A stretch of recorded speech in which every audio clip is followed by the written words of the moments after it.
Assalamualaikum warahmatullahi wabarakatuh. Selamat berjumpa kembali dalam pembelajaran materi ekonomi kelas 10 SMA. Pada kesempatan ini kita akan belajar tentang bentuk-bentuk pasar. Baik, kita mulai dari definisi pasar. Pasar adalah tempat pertemuan penjual dan pembeli untuk melakukan transaksi jual dan beli barang atau jasa. Ya. Jadi pasar itu sebenarnya adalah pendistribusian dari produsen ke konsumen. Pasar bisa berupa pasar tradisional, barangnya ada, atau pasar yang barangnya tidak ada, melalui internet atau online. Ya, menurut produknya, pasar dibedakan atas A. Pasar barang konsumsi, B. Pasar faktor produksi. Kita mulai dari pasar barang konsumsi. Itu adalah produk, barang dan jasa yang dihasilkan oleh produsen. Ya. Definisinya adalah tempat bertemunya permintaan dan penawaran barang konsumsi atau disebut dengan pasar output. Kenapa disebut dengan pasar output? Karena pasar ini adalah yang dijual dalam pasar ini adalah hasil produksi dari perusahaan atau rumah tangga produsen yang dibeli oleh rumah tangga konsumen berupa barang atau jasa yang dibutuhkan oleh konsumen atau rumah tangga keluarga.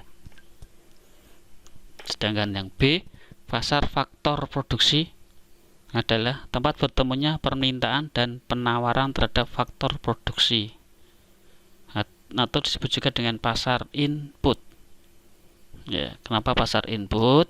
Karena merupakan pasar yang berisi faktor-faktor produksi, faktor-faktor atau segala sesuatu yang akan digunakan dalam proses pembuatan barang atau jasa yang dihasilkan atau disediakan oleh rumah tangga konsumen, rumah tangga keluarga, dan dibutuhkan oleh rumah tangga produsen atau perusahaan. Apa saja faktor produksi itu? Yaitu sumber daya manusia, sumber daya alam, skill, dan keahlian. Bisa kita lihat contohnya, ini pasar barang konsumsi. Ini komputer, ini toko komputer, sedang ada pameran komputer. Dengan ini contoh yang pasar faktor produksi, ini apa ini? Ya betul, ini adalah orang yang sedang antre untuk job fair. Ini sedang mencari kerja. Ini lihat pakai map. Ini adalah pasar tenaga kerja. Pasar tenaga kerja termasuk sumber daya manusia, termasuk faktor produksi. Baik, kita lanjutkan. Sekarang kita ke struktur pasar atau bentuk pasar atau jenis pasar. Struktur pasar adalah berbagai hal yang dapat mengaruhi tingkah laku dan kinerja perusahaan dalam pasar. Terdiri dari bentuk pasar atau dari 1.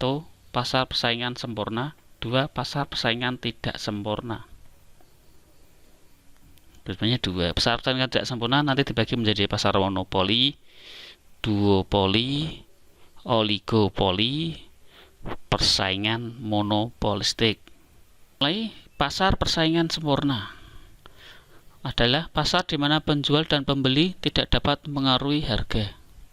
Harga akan ditentukan oleh mekanisme pasar. Harga ditentukan oleh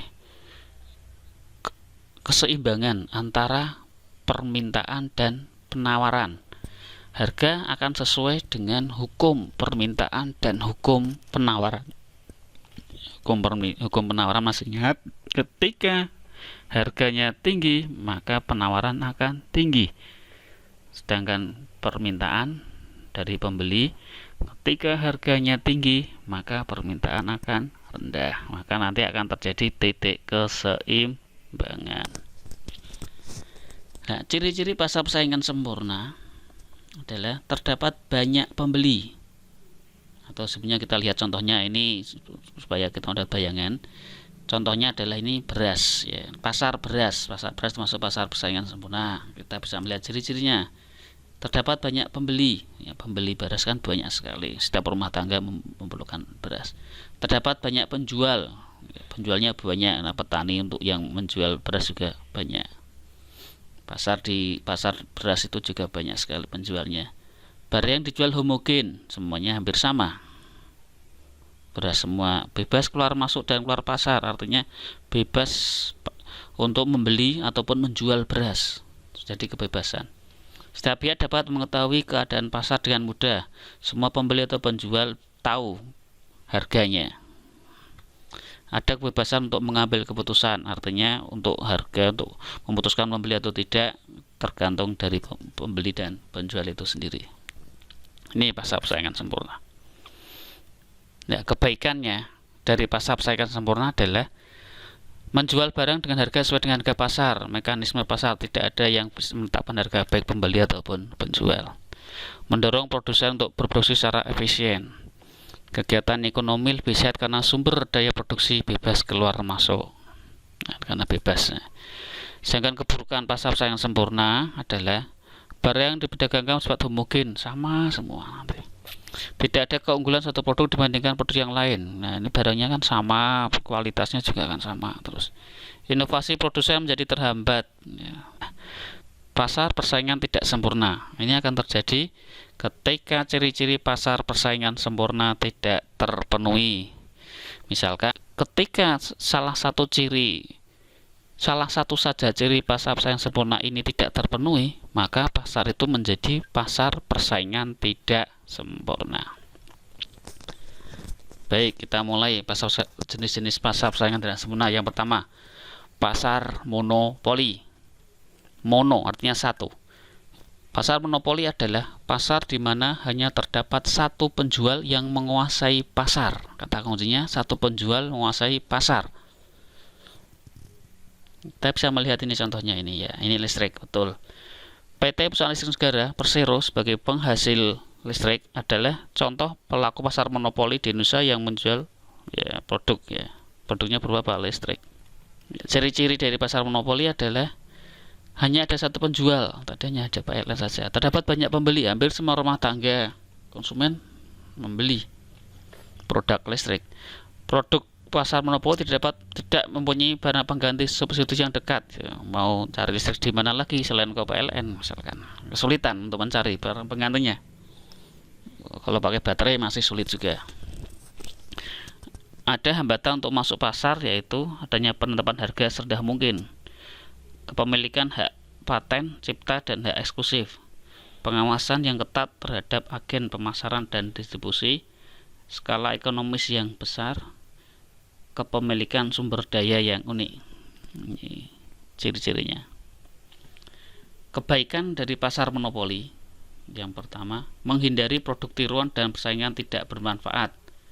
Ya, produknya akan sama, tidak dapat ditiru, akan asli, masih orisinil terus. Menimbulkan skala ekonomi yang menurunkan biaya produksi. Terjaga kesinambungan stabilitas perusahaan.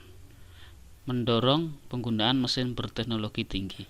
Mendorong kinerja Departemen Pengembangan dan Penelitian. Ini kebaikannya. Nah, keburukannya apa? Keburukan pasar monopoli adalah adanya penyalahgunaan kekuatan ekonomi, adanya pelecehan terhadap posisi konsumen. Ya, kenapa ini bisa terjadi? Ketika barang itu dimonopoli oleh satu perusahaan, maka perusahaan atau produsen itu akan dapat menguasai pasar. Berapapun harga yang ditawarkan, maka konsumen harus ikut membeli. Kalau tidak mau membeli ya tidak akan mendapatkan pelayanan itu, tidak dapat mendapatkan produk itu. Misalkan listrik, berapapun harga listrik ditetapkan, maka konsumen hanya bisa menerima saja karena sulit untuk mencari penggantinya. Berikutnya, keburukan pasar monopoli yang lain adalah adanya kesenjangan dalam pembagian pendapatan. Adanya tidak ada persaingan karena hanya ada satu penjual ya. Mengurangi kesejahteraan konsumen seperti saya katakan tadi. Kadang-kadang ketika perusahaan yang melakukan monopoli ini tidak baik, maka kualitas pelayanan, kualitas barang atau jasa yang diberikan menjadi tidak menguntungkan bagi konsumen. Nah, sekarang kita lihat penyebab munculnya pasar monopoli. Yang pertama ditetapkan oleh undang-undang sesuai dengan Undang-Undang Dasar 1945 pasal 33. Kekayaan alam, air, udara, dan yang menguasai hajat beruang banyak dikuasai oleh negara dan digunakan sebesar-besarnya untuk kemakmuran rakyat, misalkan air, listrik, dan sebagainya. Ini akan memunculkan monopoli dan menjadi tanggung jawab dari negara. Penggabungan beberapa perusahaan untuk menghimpun modal yang besar. Perusahaan-perusahaan kecil yang hampir sejenis bergabung menjadi satu. Ini menjadi monopoli. Adanya hasil cipta karya seseorang yang diberikan kepada satu perusahaan. Ini misalkan hanya ada satu produk tertentu saja yang dimiliki oleh hanya satu perusahaan, maka itu menjadi monopoli juga. Contohnya adalah sini PT Pos Indonesia diberi hak monopoli oleh pemerintah untuk menjual benda-benda pos. Benda-benda pos itu apa saja ya, misalkan materai dan sebagainya. Kita lihat sekarang peran pemerintah dalam pasar monopoli, terutama ketika pasar monopoli itu dikuasai oleh swasta. Maka pemerintah akan harus mencegah timbulnya monopoli, terutama timbulnya monopoli yang negatif, yang merugikan masyarakat, yang melakukan pelecehan terhadap masyarakat atau tidak memperhatikan kesejahteraan masyarakat, tidak memperhatikan kepentingan masyarakat. Terus pemberian izin pada perusahaan baru yang sama supaya tidak jadi monopoli. Menambah penawaran dalam negeri dengan cara impor. Dengan mendatangkan impor, maka masyarakat atau konsumen bisa melakukan pilihan. Menetapkan harga eceran tertinggi (HET). Supaya apa? Supaya masyarakat bisa terlindungi untuk membeli barang itu, supaya terlindungi memiliki kemampuan untuk melindungi konsumen dari harga yang tinggi. Maka produk-produk tertentu ditetapkan HET-nya. Ini bisa kalian jumpai misalkan di obat dan sebagainya. Tujuannya untuk melindungi konsumen dari harga yang tinggi. Baik, monopoli. Sekarang yang pasar tidak sempurna yang kedua, yaitu pasar oligopoli. Oligo, ini kata kuncinya adalah beberapa. Definisinya adalah pasar di mana penawaran satu jenis barang dikuasai oleh beberapa perusahaan. Pasar dikuasai oleh beberapa perusahaan. Ini adalah pasar oligopoli. Contohnya ini pasar semen. Ada yang beredar di masyarakat. Ada pasar nih semen Gresik, 3 roda, semen Padang. Ciri-cirinya adalah ciri-ciri pasar oligopoli, terdapat banyak pembeli di pasar. Pembelinya masih banyak sekali. Hanya ada beberapa penjual seperti semen tadi, penjualnya beberapa. Produk yang berjual bersifat homogen dan bisa juga berbeda. Homogen itu sama, yang dijual hampir sama. Terdapat hambatan bagi perusahaan baru untuk masuk pasar. Sulit perusahaan baru untuk masuk pasar. Adanya saling ketergantungan antara konsumen dan produsen. Pengguna ini yang paling penting. Penggunaan iklan sangat intensif. Ini adalah pasar oligopoli. Kenapa harus ada iklan? Karena barangnya hampir sama, maka supaya barang atau merek tertentu itu laku, maka digunakan iklan yang sangat besar. Contohnya ini ada pasar smartphone adalah salah satu contoh pasar oligopoli karena didominasi oleh hanya segelintir perusahaan-perusahaan besar saja. Oligopoli. Baik.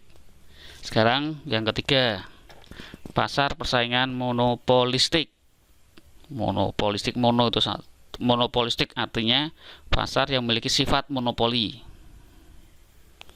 Ya, kalau tadi monopoli itu kan kata adalah pada satu penjual menguasai harga. Maka pasar persaingan monopolistik artinya pasar yang memiliki sifat seperti pasar monopoli, yaitu dapat menguasai harga.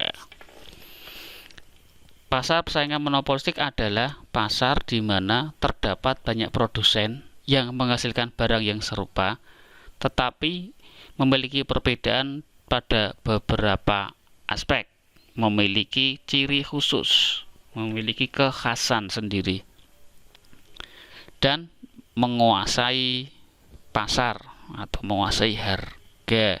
Harga dipengaruhi oleh penjual. Ini contohnya pasar kendaraan bermotor, ini mobil. Mobil ini, setiap mobil memiliki ciri khas masing-masing, atau untuk kalian akan lebih jelas pada sepeda motor. Ada merek Yamaha, Suzuki, dan sebagainya, Honda. Itu semuanya memiliki ciri-ciri khusus sendiri dan memiliki penggemar masing-masing. Kita lihat ciri-cirinya. Terdapat banyak produsen. Produsennya banyak. Bisa lebih seperti oligopoli. Ini produsen banyak seperti pasar oligopoli. Jenis barang yang diperdagangkan berbeda, artinya memiliki ciri khusus. Memiliki ciri khusus. Produsen mampu memengaruhi harga. Kenapa?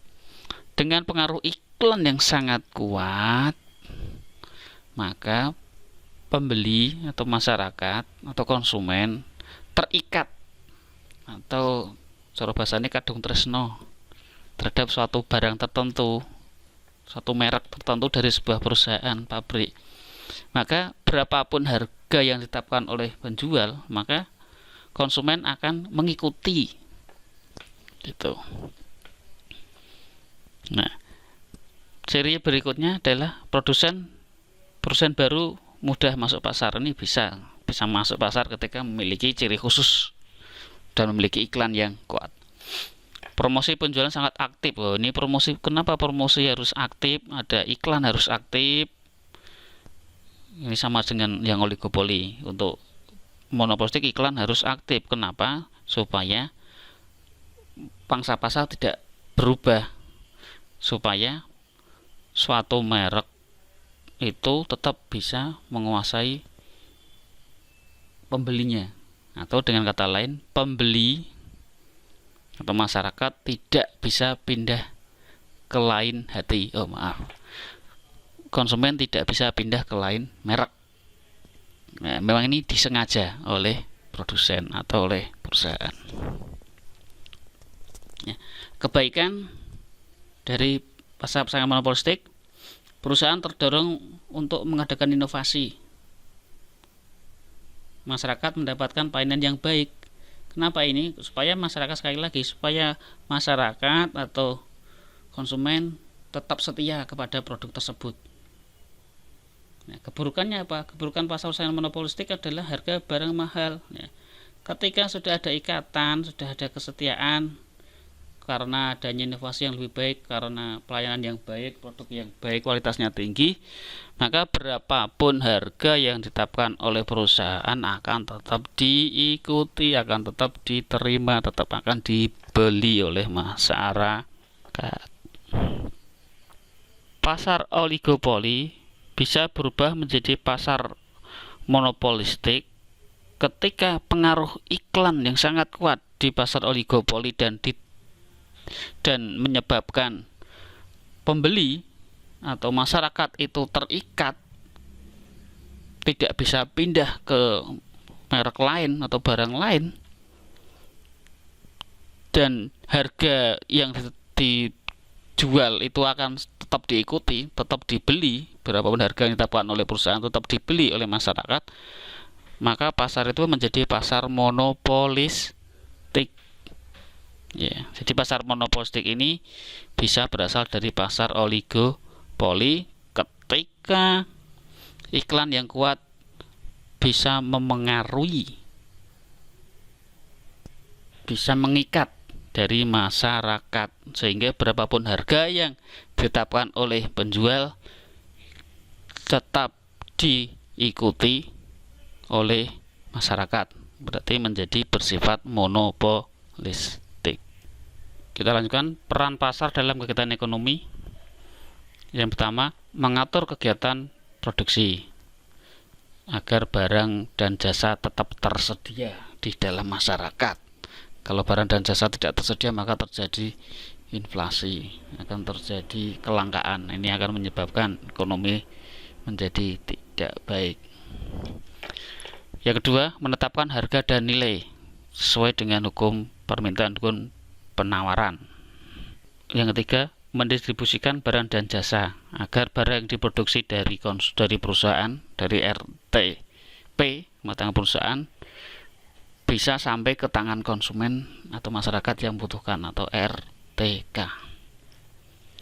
Nomor 4, menentukan jumlah pembelian dan jumlah penjualan sesuai dengan hukum permintaan dan penawaran. 5, menentukan jumlah persediaan, seberapa sih jumlah permintaan yang dibutuhkan oleh masyarakat. 6, melakukan promosi. Terakhir, peran iptek, ilmu pengetahuan dan teknologi, terhadap perubahan jenis dan struktur pasar. Karena ada perubahan iptek, maka struktur pasar bisa berubah. Hadirnya internet membuat perdagangan dapat dilakukan secara elektronik, atau yang lebih dikenal dengan nama e-commerce atau electronic commerce. Dalam e-commerce, perusahaan atau perorangan dapat menjual produknya secara kepada konsumen melalui internet lewat situs mereka sendiri. Ya. Sekarang untuk perdagangan tidak harus barangnya real, tetapi bisa melalui e-commerce, bisa melalui jaring sosial, melalui akun-akun sendiri. Ya.